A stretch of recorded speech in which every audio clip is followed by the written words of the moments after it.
they sign up, that will cost the Treasury £2.3 billion, wiping out the savings that the Chancellor claimed she would make. Before the election, his Chief Secretary told the public they had no plans to cut winter fuel. Yep. But they did have plans, didn't they? Yes. Age UK say cutting the winter fuel payment with very little notice will potentially jeopardise the health and finances of millions of older people. Does he agree with Age UK that this is the last thing both pensioners and the NHS need? Yeah. Mr. Speaker, we've been driving up with a campaign for pension credit. It's important that everybody who's entitled to it claims that pension credit. And she shouldn't claim as some great victory the record of their government that people haven't signed up. We're the ones with the campaign. They should be supporting it.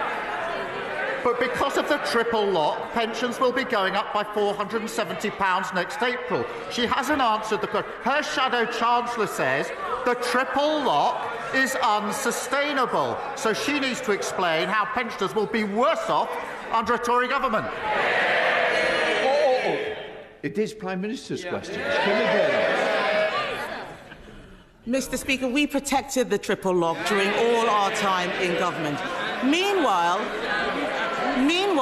energy bills are increasing, despite his promise to cut them by £300.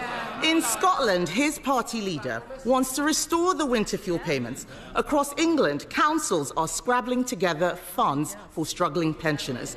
The tragic reality this Christmas is pensioners will suffer and may even die as a result of this cruel policy. Did the Chancellor consider the impact on councils and on the NHS, or does she just not know what she's doing?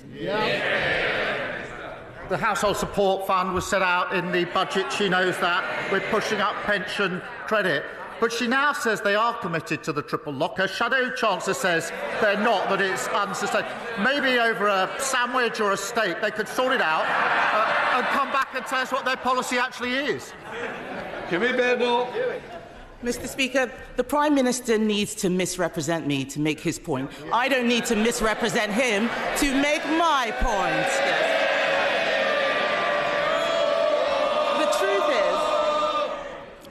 The truth is, he didn't think this through. Cutting winter fuel payments isn't just callous. It may not make savings. It could actually cost us all more. And that's not the only policy which is making things worse. The Chancellor's budget is a body blow to family businesses and also charities.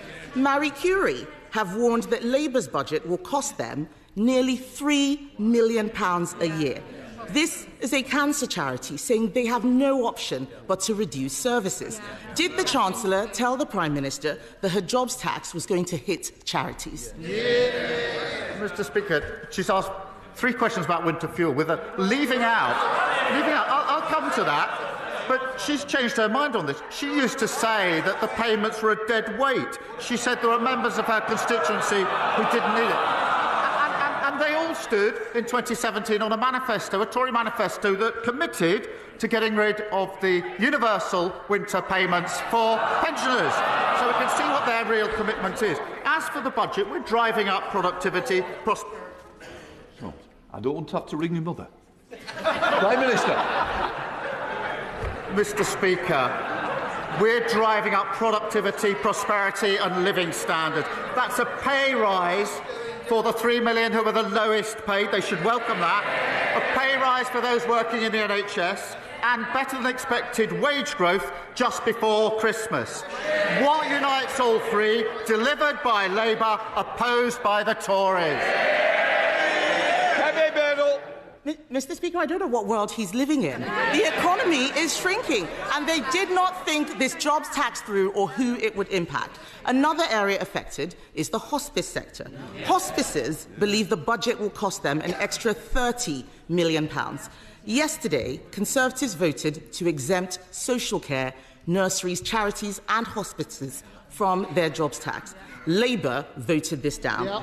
So can the Prime Minister at least agree to fund hospices so they can continue their invaluable work helping people at the end of their lives? Mr. Speaker, we put a record amount into the NHS in the budget. to deal with the problem that they left, and we'll set out the funding arrangements for hospitals in the new year. But it's the same old, same old. They want all the benefits. She said to herself she wants all the benefits from the budget, but she doesn't want to pay for any of them. That's what got us into the problem in the first place.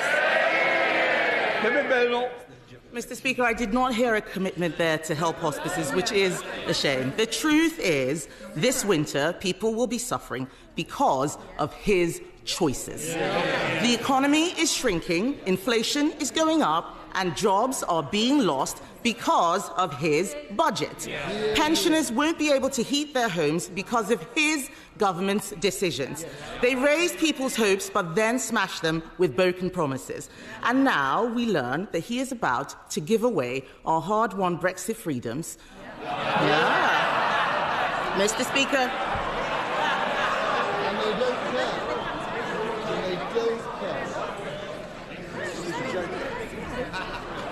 All right. Mr. Speaker, now we learn he is about to give away our hard-won Brexit freedoms. The truth is, they are punching the British people in the face, literally in the case of one of his MPs, and he will pretend that this is about the past. But we all know these are his choices.